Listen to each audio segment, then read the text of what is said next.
Alhamdulillahi Rabbil Alamin. Wassalatu wassalamu ala ashrafil mursalin Nabiyyina wa maulana Muhammadin wa ala alihi wa sahbihi ajma'in. Wa ashhadu an la ilaha illallah wahdahu la syarika lah. Wa ashhadu anna Muhammadan abduhu wa rasuluh sallallahu alaihi wa ala alihi wa sahbihi wa man tabi'ahum bi ihsanin ila yaumiddin. Alhamdulillah, puji syukur kita haturkan kehadirat Allah Subhanahu wa taala di pagi ini.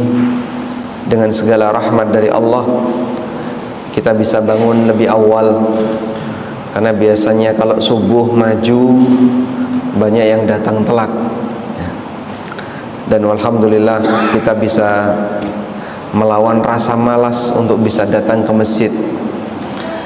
Selesai sholat subuh, kita nggak tidur lagi, tapi kita lanjut dengan kajian. Walaupun mungkin ada sebagian di antara bapak ibu yang sambil merem-merem, tapi tidak masalah. Yang penting kumpul bareng. Semoga tetap mendapatkan pahala dari Allah Subhanahu wa ta'ala. Kita akan membahas sebagaimana yang disampaikan dalam pengumuman, beratnya hisab harta di akhirat. Bapak Ibu yang dimuliakan Allah Subhanahu wa taala, meyakini akan adanya yaumul hisab, akan adanya hari pembalasan atau hari di mana kita akan dihisab oleh Allah taala, akan menyebabkan seorang hamba lebih berhati-hati dalam bersikap. Karena itu disebutkan dalam keterangan Aisyah radhiyallahu anha, beliau mengatakan, inna awwala ma nuzila 'alan nabi sallallahu alaihi wasallam al-mufassalat. Sesungguhnya surat yang pertama turun kepada Nabi sallallahu alaihi wasallam adalah surat al-mufassalat. Fiha dzikrul jannati wan nar. Di surat Al-Mufassalat Allah banyak menyebutkan tentang surga dan neraka. Hatta idza thaban nasu ilal Islam nazala al-halal wal haram.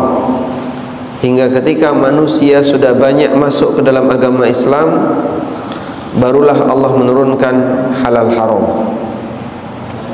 Sehingga tahapan pendidikan yang diberikan oleh Allah Ta'ala kepada hambanya, kita tahu masyarakat mengalami perubahan yang luar biasa. Mulai dari zaman jahiliyah menjadi masa yang penuh dengan keemasan, yaitu generasi para sahabat yang dikatakan oleh Nabi SAW, khairun nasi qarni thumma alladhina yalunahum thumma alladhina yalunahum. Sebaik-baik generasi manusia adalah generasiku, yaitu generasi para sahabat, kemudian generasi setelahnya dan generasi setelahnya. Padahal generasi pertama ini sempat bersentuhan dengan masa jahiliyah. Hampir di semua lini kehidupan mengalami kerusakan. Dalam masalah politik mengalami kerusakan, dalam masalah kemanusiaan mengalami kerusakan, bagaimana sikap terhadap wanita juga mengalami kerusakan, ekonomi juga sama. Generasi di mana mereka pernah menjumpai zaman jahiliyah, tapi ketika mendapatkan petunjuk dari wahyu, mereka berubah menjadi manusia terbaik. Itulah para sahabat Nabi alaihi salatu wassalam. Aisyah menceritakan bagaimana cara Allah Subhanahu wa ta'ala mengubah proses pendidikan itu. Yang pertama apa? Allah turunkan surat Al-Mufassal, fiha dzikrul jannati wan nar. Di surat Al-Mufassal Allah banyak menyebutkan tentang surga dan neraka. Apa yang dimaksud dengan surat Al-Mufassal? Surat Al-Mufassal adalah surat yang ayatnya pendek-pendek. Disebut mufassal dari kata fasal, karena ayatnya pendek-pendek. Dan surat Al-Mufassal dimulai dari surat Qaf sampai surat An-Nas, bagian akhir dari Al-Quran. Kata Aisyah, yang pertama kali Allah turunkan tentang seperti ini. Fiha dzikrul jannati wan nar, di sana Allah banyak menyebutkan tentang surga dan neraka. Hatta idza thaban nasu ilal Islam, sampai ketika manusia sudah banyak mau menerima Islam, nazalal halal wal haram, barulah Allah menurunkan halal haram. Barulah Allah menurunkan halal haram. Sehingga penjelasan tentang halal haram itu ada di mana? Di bagian belakang. Ayat tentang riba itu di bagian akhir dari dakwah Nabi sallallahu alaihi wasallam. Lalu kata Aisyah radhiyallahu anha, walau anna awwala ma nuzil, andaikan yang pertama kali turun adalah ayat yang berisi la tashrabul khamra, jangan minum khamr, laqalu la nada'ul khamra abada, tentu mereka akan mengatakan kami tidak akan tinggalkan khamr selamanya. Walau awwala ma nuzil la taznu, andaikan yang pertama kali turun adalah janganlah kalian berzina, laqalu la nada'u zina abada, tentu mereka akan mengatakan kami tidak akan tinggalkan zina selamanya. Sehingga andai yang turun kepada Nabi sallallahu alaihi wasallam adalah ayat yang berisi tentang masalah hukum, nggak boleh A, nggak boleh B, nggak boleh C, maka masyarakat tidak akan mau menerima. Tapi urutan pendidikan yang diberikan oleh Allah Ta'ala tidak demikian. Dikuatkan terlebih dahulu dalam masalah akidah, dikuatkan terlebih dahulu keyakinan akan adanya hisab. Karena ketika orang sudah mulai sadar bagian ini, insya Allah akan mudah untuk menerima setiap aturan Allah Subhanahu wa Ta'ala, walaupun bisa jadi tidak sejalan dengan kepribadiannya, tidak sejalan dengan apa yang menjadi kebiasaannya dan seterusnya. Dari sinilah kita bisa melihat arti pentingnya paham tentang masalah yaumul hisab. Arti pentingnya ketika kita belajar tentang masalah akidah, karena ini merupakan pondasi. Maka saya selalu bertanya kepada teman-teman yang belajar tentang masalah fikih muamalah, apa tujuan besar Anda belajar fikih muamalah? Ada yang pingin agar hartanya makin berkah, ada yang pingin agar hartanya makin banyak, ada yang pingin, ada yang takut jangan-jangan nanti kalau ada harta yang haram maka hartanya akan cepat rusak dan seterusnya. Umumnya orang ketika hijrah yang dia pikirkan seperti ini. Dia hijrah dengan harapan agar hartanya semakin berkah. Dan yang dimaksud berkah di situ adalah hartanya makin bertambah banyak. Maka kita sadarkan itu bukan tujuan terbesar. Sah-sah saja ketika orang itu hijrah, meninggalkan riba, meninggalkan harta haram dengan harapan agar hartanya makin berkah. Tapi ada tingkatan yang lebih tinggi yang dimiliki oleh seorang muslim ketika dia hijrah. Dia punya tujuan yang lebih tinggi. Apa itu? Agar dia selamat di akhirat. Sehingga kenapa kita perlu mengenal halal haram, kita perlu mengenal ini boleh, ini nggak boleh, kita perlu mempelajari tentang masalah fikih muamalah, karena kita sadar urusan harta itu bukan cuman masalah dunia, tapi juga masalah hisab di akhirat. Sehingga masalah halal haram itu domain akhirat, bukan sebatas urusan dunia. Nah, kalau hamba sudah punya kesadaran semacam ini, sekali lagi insya Allah akan cukup mudah untuk diajak meninggalkan sesuatu yang haram, walaupun bisa jadi tidak sesuai dengan kebiasaan dia sehari-hari. Disebutkan dalam hadis yang sahih berkaitan dengan masalah hisab. Hadis riwayat Tirmidzi, Nabi SAW pernah mengatakan, la tazulu qadam 'abdin yaumal qiyamah, kaki seorang hamba tidak akan geser besok di hari kiamat hatta yus'al, sampai dia ditanya oleh Allah. Ditanya tentang apa, Pak? Tentang 4 hal. Disebutkan oleh Nabi SAW. Yang pertama apa? An umrihi fima afna, tentang umurnya, untuk apa dia habiskan umur itu. Dan bicara umur sama dengan waktu. Allah akan tanya kepada kita mengenai waktu. Untuk apa waktu itu kita gunakan? Yang kedua, wa an jismihi fima ablah. Allah akan tanya kepadanya tentang jasadnya, tentang badannya. Untuk apa dia jadikan jasadnya itu rusak? Badan kita makin tua makin naik atau makin turun? Jasad manusia makin berumur makin naik. Puncaknya di usia berapa? Dari mulai bayi. Allah Subhanahu wa ta'ala menciptakan manusia min dha'fin thumma ja'ala min ba'di dha'fin quwwah. Manusia diciptakan dari kondisi lemah kemudian sampai jadi kuat. Puncaknya umur berapa? Umur 40. Ini berarti sudah penurunan semua ini grafiknya. Thumma ja'ala min ba'di quwwatin dha'fan wa syaiba. Kemudian Allah jadikan setelah manusia dalam kondisi kuat, melemah lagi, beruban. Yakhluqu ma yasha. Allah menciptakan sesuai dengan apa yang Dia kehendaki. Baik. Maka grafik manusia kalau sudah mencapai puncak, dia turun. Fisik ini makin ditunggu makin turun. Sehingga makin turun Allah Subhanahu wa ta'ala bakal tanya, badan kamu yang dulu kuat dipakai apa? Kamu yang dulu masih muda dipakai apa? Ditanya oleh Allah. Jasad ditanya.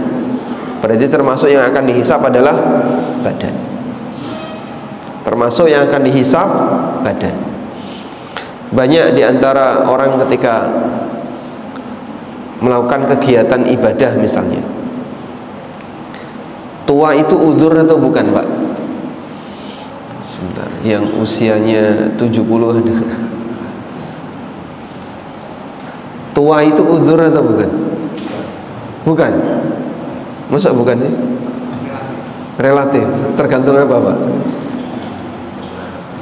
Misalnya imamnya agak dikit lama nih salat tarawih.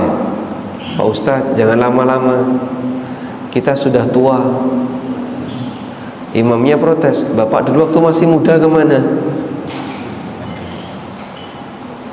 Boleh nggak itu jadikan uzur? Apakah dengan usia tua orang boleh malas-malasan? Ustadz, kalau ngisi jangan sulit-sulit, kita sudah tua-tua. Lah terus dulu waktu masih muda kemana? Sehingga kadang ada sebagian orang menjadikan usia itu sebagai uzur, sebagai alasan. Kenapa Anda tidak ikut bareng dengan yang lain? Kalaupun memang usia tua itu dijadikan sebagai alasan, orang akan bertanya, terus masih mudanya dulu kemana? Karena ada banyak orang yang ketika muda sama sekali tidak pernah nyentuh urusan agama. Baru setelah tua dia mendekat ke agama. Di saat badannya sudah lemah, di saat fisiknya sudah tidak bisa diajak untuk belajar dengan maksimal, baru dia mendekat ke agama. Karena banyak di antara kita dalam urusan agama itu kita kasih waktu sisa. Kita kasih waktu sisa. Yang terbaik untuk urusan dunia. Baik. Jadi kita perlu sadar bahwa yang dihisap oleh Allah di antaranya adalah jasad. Yang ketiga, wa an ilmihi madza amila bihi. Allah akan menghisap hamba mengenai ilmunya. Sejauh mana ilmu yang dia miliki itu dia amalkan. Maka belajar punya tanggung jawab. Kamu harus belajar, wajib, dan punya tanggung jawab setelah belajar harus diamalkan. Yang keempat, wa an malihi min aina iktasabah wa fima anfaqah. Allah bakal bertanya tentang harta. Harta manusia, dari mana dia dapatkan harta itu dan untuk apa dia membelanjakannya. Sehingga mengenai harta ada dua pintu, pintu masuk dan pintu keluar. Walhamdulillah, hadis ini sudah sering sekali kita dengar untuk diingatkan kepada manusia. Urusan harta itu bukan cuma urusan dunia, akan ada urusan akhirat. Sehingga domain harta itu domain akhirat. Apabila orang salah dalam mengambil harta, dia gagal hisab yang pertama. Demikian pula ketika dia salah dalam menyalurkan harta, dia gagal hisab yang kedua. Ada sebagian orang yang ketika ngambil harta caranya salah, penuh dengan maksiat. Mulai dari uang sogok, uang tips, kemudian uang-uang haram yang lainnya, penuh dengan maksiat. Saat menggunakannya juga penuh dengan maksiat. Sampai ada ungkapan uang demit dimakan setan. Uang demit dimakan setan. Jadi pada posisi ketika dia menggunakan hartanya untuk maksiat, dia gagal di dua pintu. Cara mendapatkannya salah dan cara menggunakannya salah. Hadis sahih riwayat Tirmidzi. Dan juga ada hadis yang lain di mana Nabi SAW pernah mengingatkan, harta termasuk salah satu yang nanti akan pertama kali dihisab di yaumil qiyamah. Dari Abu Hurairah radhiyallahu anhu, Rasulullah SAW bersabda, "Inna awwala ma yus'alu anhu yaumal qiyamah minan na'im." Sesungguhnya kenikmatan yang pertama kali akan ditanya besok di hari kiamat adalah ayyuqala lahu, Allah bahkan bertanya, "Alam nusihha laka jismak wa nurwika minal ma'il barid." Bukankah aku telah memberikan kesehatan bagi badanmu? Bukankah aku telah memberikan kesehatan bagi jasadmu? Wa nurwika min ma'il barid. Bukankah aku telah memberikan minuman air putih kepadamu? Insyaallah. Ini ada enggak? Minuman ini bakal dihisab oleh Allah Subhanahu wa taala. Sehingga Anda mendapatkan air putih, dikatakan dalam hadis ini, yang pertama kali akan dihisab di hari kiamat minan na'im, yang berupa kenikmatan selain jasad sehat adalah air putih. Jika hanya sebatas air putih akan dihisab oleh Allah, apa yang bisa Anda pahami untuk yang lebih mewah dibandingkan itu? Berapa harga air putih itu, Pak? Yang itu berapa harganya, Pak? Ada 3.000? Kecil gitu? 5.000? 5.000, Masya Allah. Seperti itu dihisab oleh Allah, apalagi yang lebih mewah dari itu. Oleh karena itu, setelah kita sadar bahwasanya semua ini akan dipertanggungjawabkan di akhirat, maka konsekuensinya apa? Jadilah hamba yang lebih waspada, persiapan, karena semuanya akan dipertanggungjawabkan di yaumil qiyamah. Baik, selanjutnya kita akan bicara tentang masalah hisab. Bapak Ibu yang dimuliakan Allah Subhanahu wa taala, berbicara tentang masalah hisab, maka ada dua hal yang perlu kita pahami. Pertama, berkaitan dengan buku catatan amal yang nanti akan diterima di akhirat. Yang kedua, berkaitan dengan masalah mizan, timbangan amal. Ada yang berkaitan dengan masalah buku catatan amal, dan yang kedua berkaitan dengan masalah mizan atau timbangan amal. Allah Subhanahu wa taala menghisab hambanya, di mana buku itu akan diberikan oleh Allah kepada para hamba. Allah Subhanahu wa taala mengatakan, "Wa nukhriju lahu yaumal qiyamati kitaban yalqahu mansyura." Dan kami akan keluarkan yaumal qiyamati, besok di hari kiamat, kitaban yalqahu mansyura, kitab yang bisa mereka dapatkan tersebar di seluruh para hamba. Semua kita akan mendapatkan kitab itu. Lalu apa yang Allah perintahkan? Iqra kitabak, kafa binafsikal yawma 'alaika hasiba. Baca kitabmu sendiri. Bukankah kau cukup bisa menghisap dirimu sendiri? Kafa binafsikal yawma 'alaika hasiba. Bukankah kamu bisa menghisap dirimu sendiri? Cukuplah kamu untuk menghisap dirimu sendiri. Jadi dia diperintahkan untuk membaca isi kitab itu dan disuruh untuk mengukur, nek koyo ngene kira-kira kowe pantes mlebu swarga ora. Setelah dia membaca buku catatan amalnya, dia diperintahkan, kamu sekarang ngukur diri kamu sendiri. Kira-kira kamu pantas masuk surga atau tidak? Setebal apa Pak buku catatan amal itu Pak?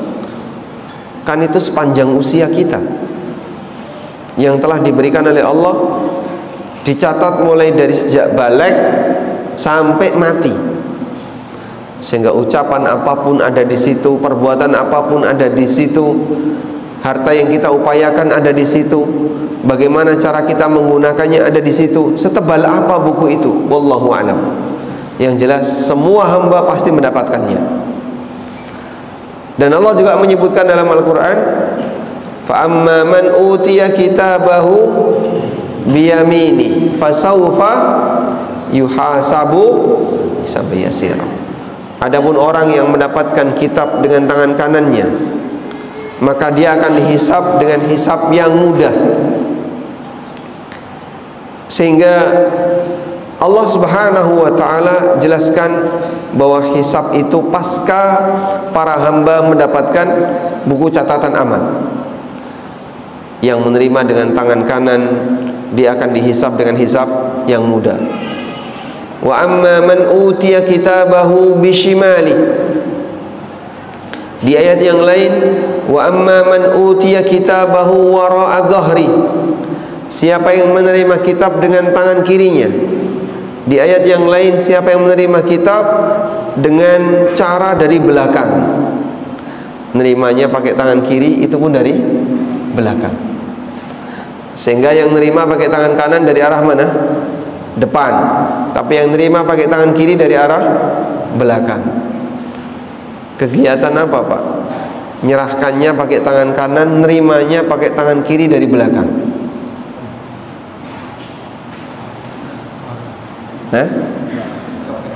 Apa? Copet.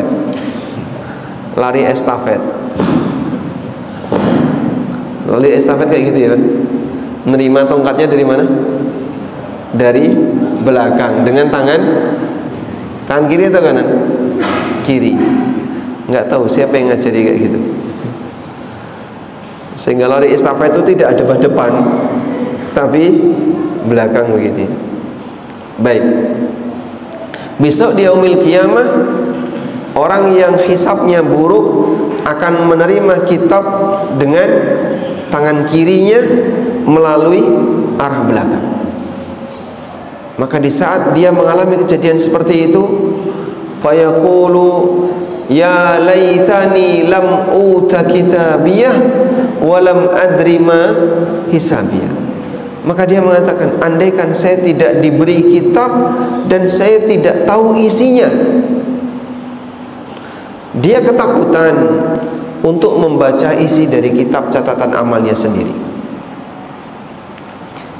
Di ayat yang lain Allah Subhanahu wa taala berfirman, wa wudi'al kitab. Kitab-kitab catatan amal disebarkan kepada seluruh hamba. Fataral mujrimina musyfiqina mimma fihi. Maka kau akan lihat orang-orang yang rajin berbuat dosa, orang yang rajin maksiat, musyfiqina mimma fihi, mereka ketakutan dengan isi dari kitab itu. Wa yaqulun, dan mereka mengatakan, ya wailatana ma li hadzal kitabi la yughadiru saghiratan wala kabiratan illa ahsaha. Ini kitab apa?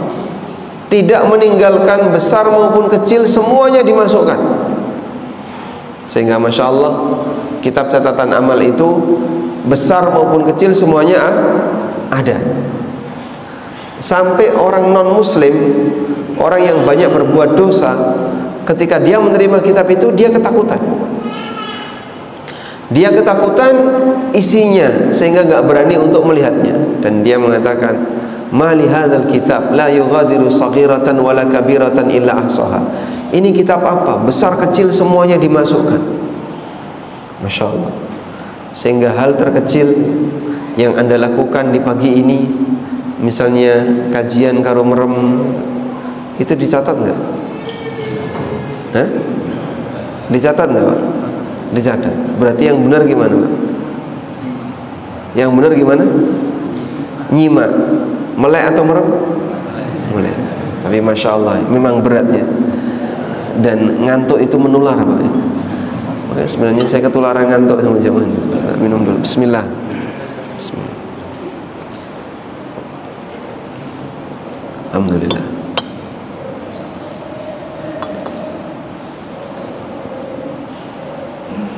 Kita lanjutkan ya. Besar kecil semuanya dihisap. Di saat itulah orang yang banyak berbuat dosa mereka ketakutan. Dan Allah juga tegaskan di ayat yang lain, fa amma man a'ta wattaqa wa saddaqa bil husna fasanuyassiruhu lil yusra. Adapun orang yang bertakwa, yang dia memberi dan bertakwa, wa saddaqa bil husna, dan dia membenarkan al husna, fasanuyassiruhu lil yusra, maka Allah akan berikan kemudahan untuknya, lil yusra, untuk mendapatkan kemudahan, yaitu surga.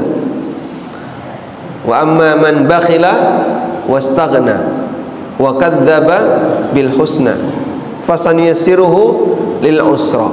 Sedangkan orang yang bakhil, merasa cukup, mendustakan akan ada balasan di akhirat, maka Allah Subhanahu wa taala buat sulit kehidupannya. Sehingga besok Allah Subhanahu wa taala akan mudahkan dia untuk menuju kesulitan, maka lebih mengarah kepada neraka. Amal besar maupun kecil semuanya akan dilihat oleh manusia. Sebagaimana yang Allah tegaskan di surat Az-Zalzalah di bagian akhir. Coba bunyinya gimana, Mas? Di surat Az-Zalzalah bagian akhir. Faman ya'mal mithqala dzarratin wa man ya'mal mithqala dzarratin, besar kecil semuanya tercantum, walaupun yang kecil kayak apa, Pak? Seberat dzarrah. Dzarrah itu seperti apa, Pak? Seperti debu. Anda lihat misalnya ada cahaya matahari yang masuk ke dalam kamar kita, lalu seperti ada banyak debu yang terbang kecil-kecil sekali. Itulah dzarrah. Lebih kecil dibandingkan apa yang bisa kita bayangkan. Sehingga saat kita mau nyentuh, dia terbang. Saat mau ditangkap, dia hilang. Itulah dzarrah. Beratnya berapa, Pak? Anda pernah punya timbangan digital yang sensitif? Ada ya? Ada timbangan digital sensitif. Dikipas gini aja, angkanya sudah bergerak. Nah, di situ ada debu nggak, Pak? Di timbangan digital itu ada debu nggak? Ada, tapi angkanya tidak bergerak. 0,000 sekian, kok nggak bergerak? Padahal di situ ada banyak titik debu. Betapa ringannya, yang ternyata itu semuanya nanti akan dilihat oleh manusia. Fa amma man wa man amila salihan min dzakarin aw untha. Sehingga siapapun yang beramal, baik laki maupun perempuan, yang besar maupun kecil, semuanya nanti akan dihisab di yaumil qiyamah. Baik, ini berkaitan dengan buku catatan amal. Yang kedua, kalau kita bicara hisab, maka di sana ada mizan. Di sana ada timbangan amal. Dan akidah Ahlussunnah mengatakan, wa nu'minu bil mizan walahu kifatan. Kita beriman kepada mizan, dan mizan itu punya dua daun timbangan. Allah Subhanahu wa ta'ala nanti akan menimbang para hamba. Apa saja yang ditimbang ketika di yaumil qiyamah? Para ulama menjelaskan ada 3 yang akan ditimbang besok di hari kiamat. Pertama, amal itu sendiri. Allah akan menimbang amal yang dilakukan oleh hamba besok di hari kiamat. Apa dalilnya? Hadis riwayat Bukhari. Nabi SAW pernah bersabda, kalimatani khafifatani fil lisan, habibatani indar rahman, thaqilatani fil mizan. Subhanallah wa bihamdi, subhanallahil azim. Ada dua kalimat ringan di lisan, dicintai Ar-Rahman, berat di timbangan. Apa itu? Subhanallah wa bihamdi, subhanallahil azim. Masya Allah. Dan ini dalil bahasanya di antara yang nanti akan dihisap oleh Allah Subhanahu wa ta'ala adalah Allah akan menimbang ucapan perbuatan yang dilakukan oleh hamba. Sampai kalimat subhanallah wa bihamdi subhanallahil azim, kata Nabi SAW, adalah kalimat yang paling berat besok di mizan. Ini yang pertama. Kemudian yang kedua, yang akan ditimbang oleh Allah Ta'ala adalah jasad, badan manusia akan ditimbang oleh Allah. Badan yang sering dipakai untuk melakukan amal soleh akan lebih berat di timbangan daripada badan yang tidak pernah dipakai amal soleh. Hingga Nabi SAW pernah bercerita, yu'ta birajulin yaumal qiyamah jalidin azimin, besok akan didatangkan oleh Allah seseorang di hari kiamat, orangnya gemuk, paling gagah, paling kuat, paling berat ototnya. Kayak apa itu Pak? Wallahu a'lam. Yang jelas pokoknya orang yang dulu waktu di dunia paling gagah, paling berat ya. Makanya berat itu apa? Menentukan kelas tinju ya. Ya, tinju kelas sekian. Itu berdasarkan apa? Berat badan. Nah, orang yang paling berat besok akan didatangkan oleh Allah di hari kiamat. Tapi dia orang kafir. Tapi apa kata Nabi SAW? La ya'dilu indallah janaha ba'udah. Dia tidak bisa mengalahkan beratnya satu sayap seekor nyamuk. Tidak bisa mengalahkan beratnya satu sayap seekor nyamuk. Dalil yang lain, hadis dari Ibnu Mas'ud radhiyallahu anhu.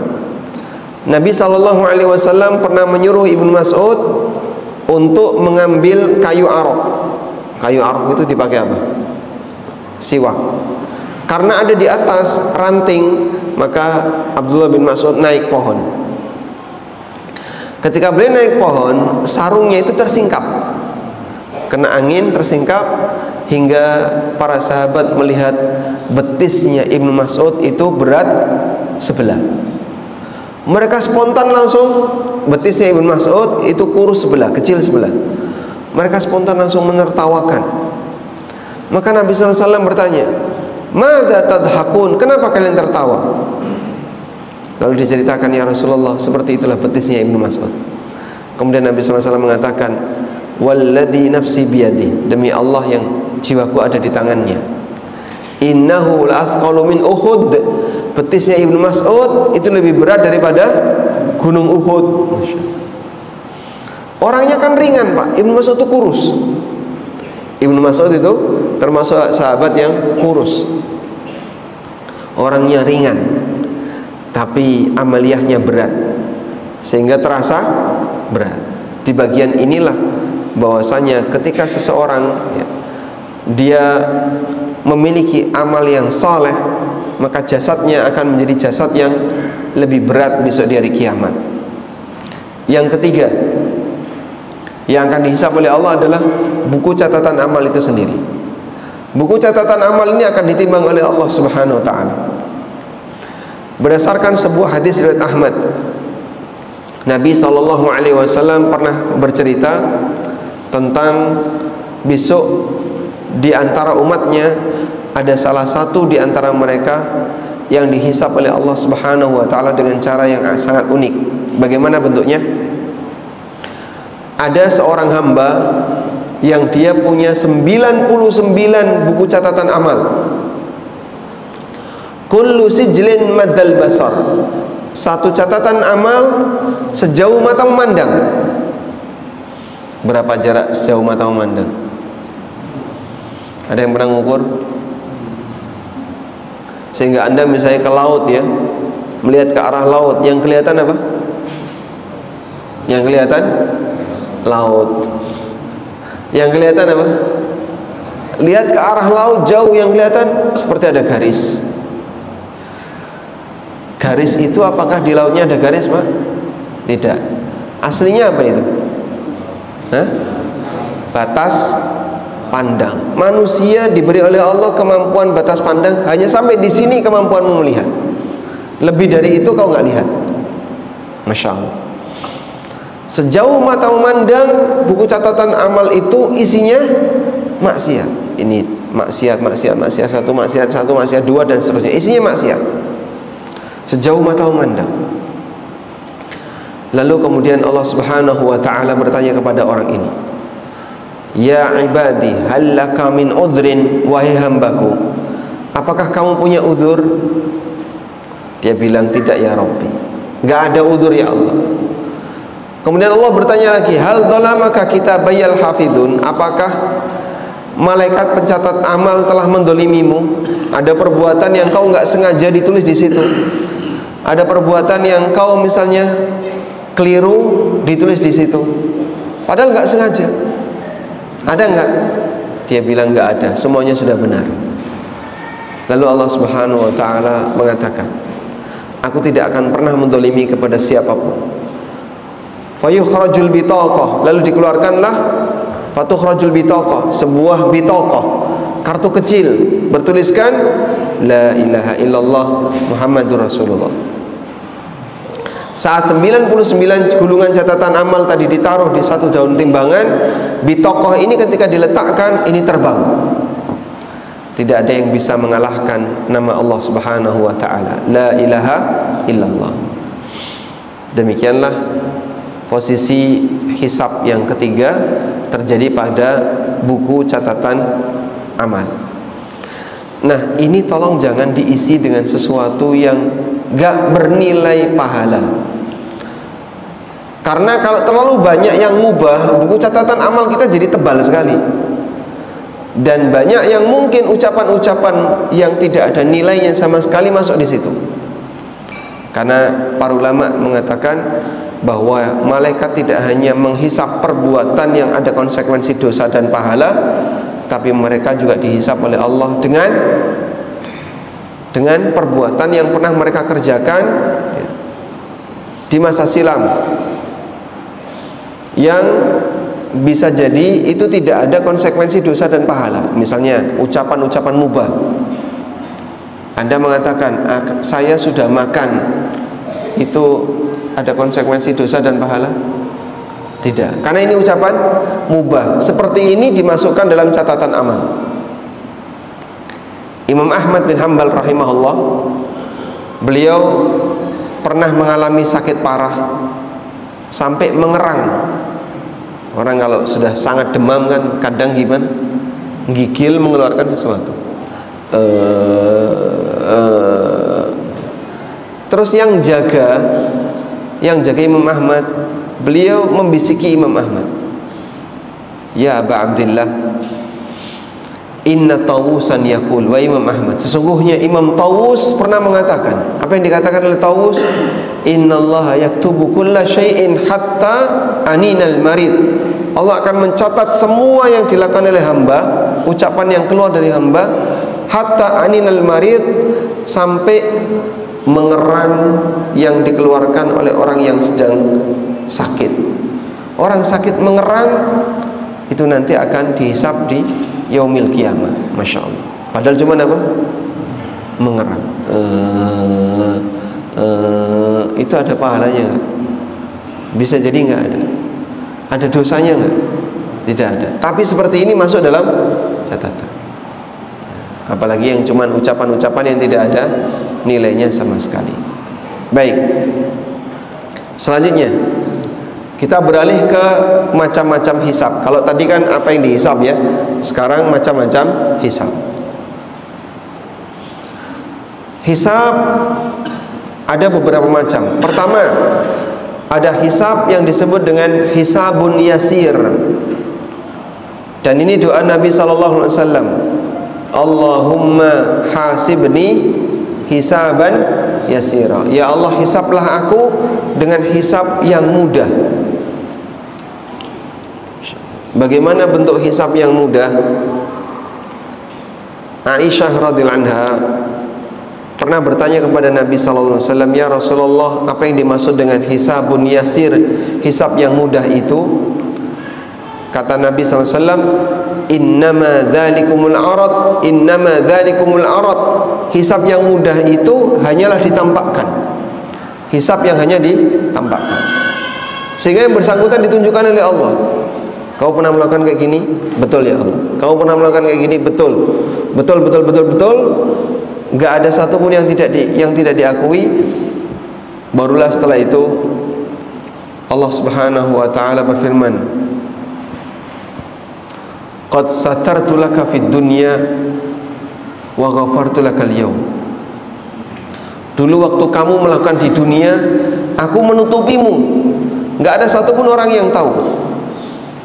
Dan mulai hari ini aku ampuni dosamu. Masya Allah. Itu hisab apa tadi? Hisabun yasir. Allah Subhanahu wa taala tunjukkan hasil perbuatannya, lalu Allah tunjukkan. Innama dzalikumul arad. Al-arad artinya cuma ditampakkan. Ditampakkan, ditunjukkan, dan kamu akui semuanya? Iya. Terus dimaafkan oleh Allah. Ini hisab yang ringan. Maka kalau bisa kita jadikan ini sebagai doa ya. Allahumma hasibni hisaban, Allahumma hasibni hisaban yasir. Ulangi lagi. Allahumma hasibni hisaban. Baik, sekarang jamaah yang membaca tidak saya tirukan. Allahumma. Masya Allah. Bismillah.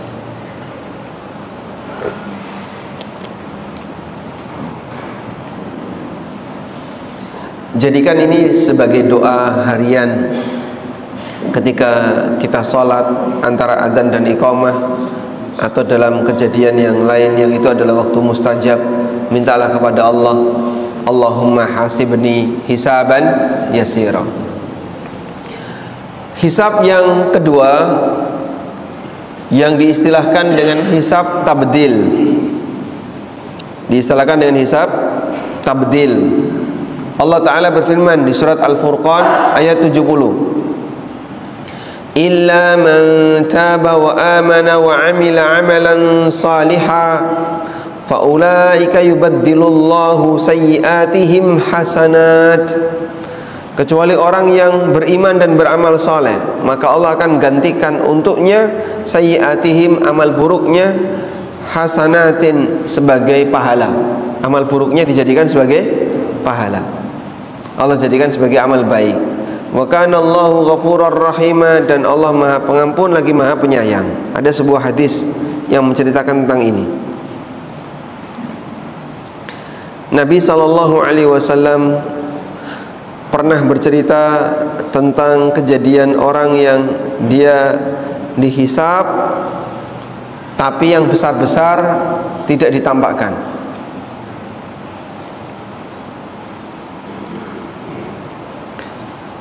Rasulullah sallallahu alaihi wasallam pernah bersabda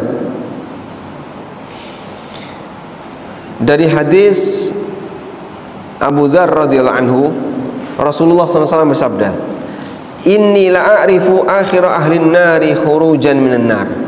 Aku tahu orang yang terakhir keluar dari neraka. Wa akhiru ahlil jannati dukhulan ilal jannah, dan penduduk surga yang terakhir masuk ke dalam surga. Yu'ta birajulin, ada orang yang didatangkan, fayaqulu nahwa kibari dhunubihi wasaluhu an sigharihi. Lalu Allah Subhanahu wa taala berfirman tentang dosa-dosa besarnya, ya. Wasaluhu an sigharihi, dan Allah bertanya tentang dosa-dosa kecilnya. Jadi di sini dikatakan nahau kibara dzunubi, bagian dosa besarnya tidak ditampakkan, yang ditunjukkan apa? Dosa kecilnya. Fayuqalu lahu amilta yauma kadza wa kadza, amilta yauma kadza wa kadza. Wahai fulan, engkau melakukan ini, engkau melakukan ini, engkau melakukan ini. Fayaqulu na'am, lalu dia pun mengatakan iya. La yastati'u ay yunkira min dzalika syai'an, sama sekali dia tidak bisa mengingkari. Sudah? Kemudian coba tadi gimana? Di buku catatan itu ada yang besar, ada yang kecil. Tapi yang tampak yang mana? Yang kecil. Yang besar Allah sembunyikan. Lalu Allah Subhanahu wa taala bertanya kepadanya, kamu pernah melakukan ini, melakukan ini, melakukan ini? Dia jawab, betul ya Allah, betul ya Allah. Semuanya diakui, tidak ada yang diingkari. Kemudian Allah taala berfirman, fa innalaka bikulli sayyi'atin hasanah. Setiap dosa yang kau kerjakan akan digantikan dengan pahala. Maka orang tadi kemudian mengatakan, ya Rabbi, ini yang besar belum ada ya Allah. Yang besar belum ada. Amiltu asya ala araha huna. Saya masih punya dosa-dosa yang lain yang enggak ada di sini. Fadhahika Rasulullah sallallahu alaihi wasallam, kemudian Nabi sallallahu alaihi wasallam tertawa. Hatta badat nawajiduhu, sampai kelihatan gerahamnya. Jadi di saat Allah mengubah amal apa tadi? Amal maksiat menjadi amal taat, maka orang ini langsung ngomong, "Duh, masih ada dosa-dosa besar yang enggak ada di sini." Tujuannya apa? Biar diganti dengan pahala yang lebih besar. Tapi Masya Allah, malah dia ngakui apa yang sebelumnya tidak ada di kitab. Baik, atau yang tidak ditampakkan oleh Allah Ta'ala. Maka itulah contoh hisab tabdil. Allah Subhanahu wa Ta'ala menggantikan perbuatan dosa sebagai pahala. Baik, yang terakhir, yang ketiga, ada hisab yang disebut dengan nikosh. Nikosh itu di debat. Nabi SAW mengatakan, man nukisha faqad udzib. Orang kalau sudah didebat, maka dia pasti akan dihukum. Sehingga saat dia ditanya oleh Allah, kamu kenapa kemarin melakukan seperti ini? Ya Allah, alasannya kayak gini. Kenapa kayak gitu? Tapi saya gini, kenapa kayak gitu? Terus dikejar gitu. Kalau sudah dikejar terus, kata Nabi SAW, man nukisha udzib. Siapa yang sudah diajak debat, pasti dia akan diadab. Waliyadzubillah. Perjuangkanlah untuk masa hisab seperti tadi ya. Walaupun bisa jadi amal kita nggak banyak, tapi jangan sampai buku catatan amal dipenuhi dengan maksiat, yang itu nggak ada jaminan kita akan dibela oleh Allah Subhanahu wa Ta'ala di akhirat. Wallahu a'lam. Baik, mungkin demikian yang bisa kita sampaikan sebagai pengantar. Semoga yang sedikit ini bermanfaat. Dan syuruk sampai jam berapa? Syuruk sampai jam berapa? 12, 14, 4 menit lagi. Baik, barangkali di antara jamaah ada yang mau menyampaikan sesuatu, kami persilakan. Silakan. Waalaikumsalam warahmatullahi wabarakatuh.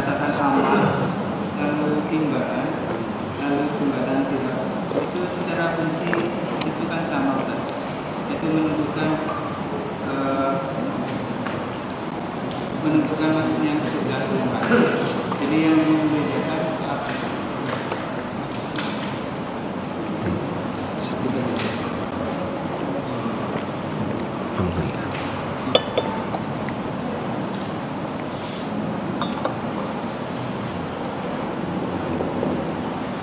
Alhamdulillah. Beliau bertanya ya, catatan amal, timbangan amal, kemudian sirat, itu secara fungsi sama, yaitu menentukan siapa yang berhak masuk surga. Kalau saya punya perusahaan, lalu saya rekrut karyawan, sudah? Kemudian saya tes dengan tes yang bertingkat, tes 1, tes 2, tes 3, tes 4, tes 5, dan seterusnya sampai tes kesekian. Secara fungsi sama untuk menentukan kamu berhak nggak jadi karyawan saya, kan begitu ya? Boleh nggak kayak gitu, Pak? Boleh. Apakah perusahaan dolim gara-gara terlalu banyak tes untuk karyawan yang masuk? Dolim atau tidak? Tidak. Kenapa tidak? Dia punya hak untuk ngetes calon karyawannya sebagaimana dia inginkan, maka dia tidak dolim. Ya? Dia tidak dolim. Allah Subhanahu wa ta'ala berhak untuk menguji hambanya dengan aneka ujian, mulai dari ujian buku catatan amal, kemudian nanti dia ditimbang, dia dihisap dengan cara A, cara B, dan seterusnya. Sejauh mana dia bisa pasrah terhadap ketetapan Allah, dan sejauh mana dia mau mengikuti aturan Allah, sehingga ada hikmah besar di balik itu. Oleh karena itu, dalam hal ini semua model tadi untuk menentukan siapa yang masuk surga bukan berarti ini lulus, kenapa itu nggak lulus. Karena Allah Subhanahu wa ta'ala tunjukkan bahwasanya ketika orang itu lulus dihisab, dia bisa dengan cepat masuk, melintasi sirat untuk masuk ke dalam surga. Intinya Allah berkehendak demikian, maka kita yakini sebagaimana yang ada. Ya, walaupun bisa jadi pikiran kita kadang mikir macam-macamnya. Terus fungsinya apa kayak gitu? Ya semua ada fungsinya. Walaupun kita tidak tahu dengan pasti seperti apa hikmah dan fungsinya. Cuman intinya sah-sah saja orang ngetes calon karyawannya dengan tes yang bertingkat. Setelah ini dites lagi, setelah ini dites lagi, setelah ini dites lagi, sampai kira-kira matang barulah diterima. Wallahu a'lam. Baik.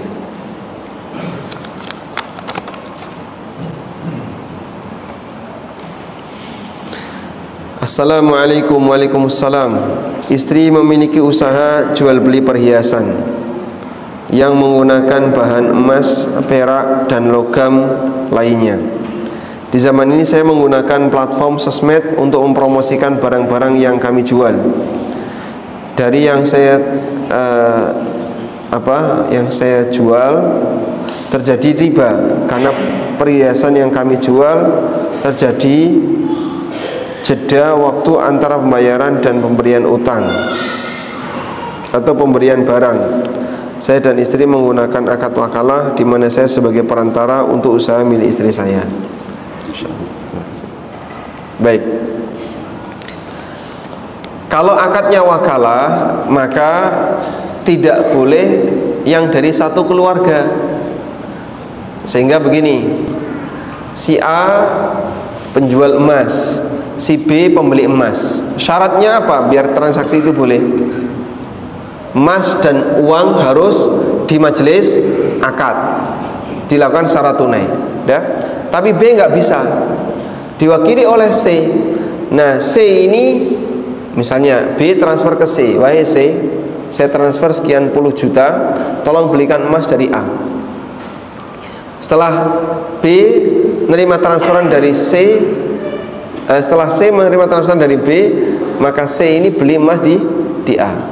Tapi C ini tidak boleh satu badan dengan A.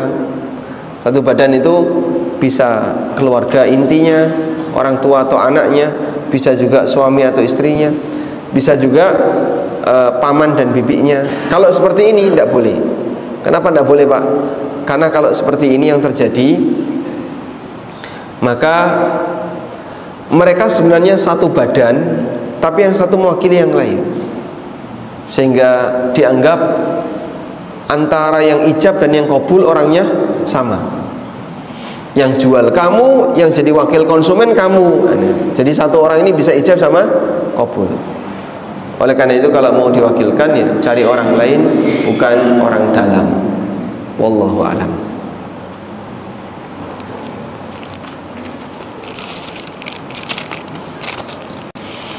Ada pertanyaan. Assalamualaikum warahmatullahi wabarakatuh. Waalaikumsalam warahmatullahi wabarakatuh. Apa hukum bekerja di kantor pajak? Apakah mutlak haram atau ada rinciannya? Kalaupun ada rinciannya, ada konsekuensi yang besar di sana, di mana membawa harta rakyat, membawa harta masyarakat itu tidak boleh memperkaya dirinya sendiri.